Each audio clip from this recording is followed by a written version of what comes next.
ইরানের জন্য সবকিছু করতেই প্রস্তুত রাশিয়া। শুনতে অবাক লাগলেও এমন ঘোষণা দিয়েছে বিশ্বের অন্যতম পরাশক্তি রাশিয়া। যদি এমন ঘোষণা সত্যি হয় তার মানে আসলে কি? তবে কি রাশিয়াও যুদ্ধে জড়াবে ইরানের জন্য?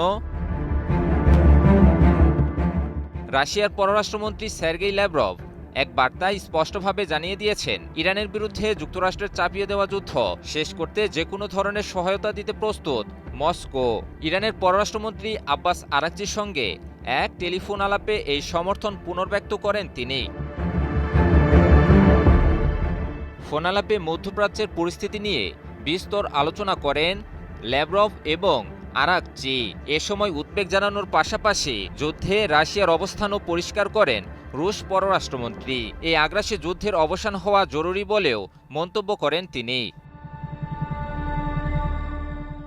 ল্যাভরভ বলেন, ইরানের বিরুদ্ধে সামরিক আগ্রাসন কোনোভাবেই গ্রহণযোগ্য নয়। এই সংঘাত থামাতে এবং এ অঞ্চলে স্থিতিশীলতা ফিরিয়ে আনতে প্রয়োজন হলে রাশিয়া সক্রিয় ভূমিকা নিতেও প্রস্তুত।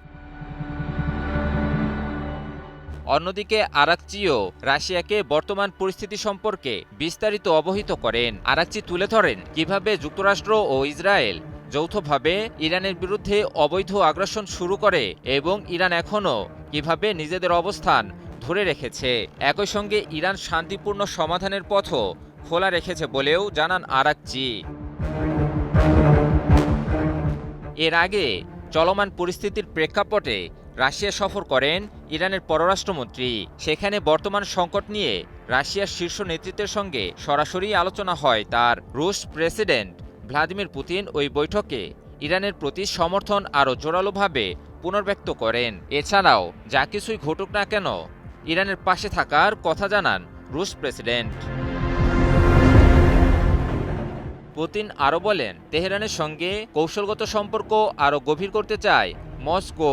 একই সঙ্গে মধ্যপ্রাচ্যে স্থিতিশীলতা ও শান্তি প্রতিষ্ঠায় প্রয়োজনীয় সব ধরনের পদক্ষেপ নিতে রাশিয়া প্রস্তুত বলেও মন্তব্য করেন পুতিন। বৈঠকে হরমুজ প্রণালীর নিরাপত্তা, পারমাণবিক কর্মসূচি এবং দুই দেশের মধ্যে দীর্ঘমেয়াদী সামরিক ও গোয়েন্দা সহযোগিতা বৃদ্ধির বিষয়েও গুরুত্বারোপ করা হয়।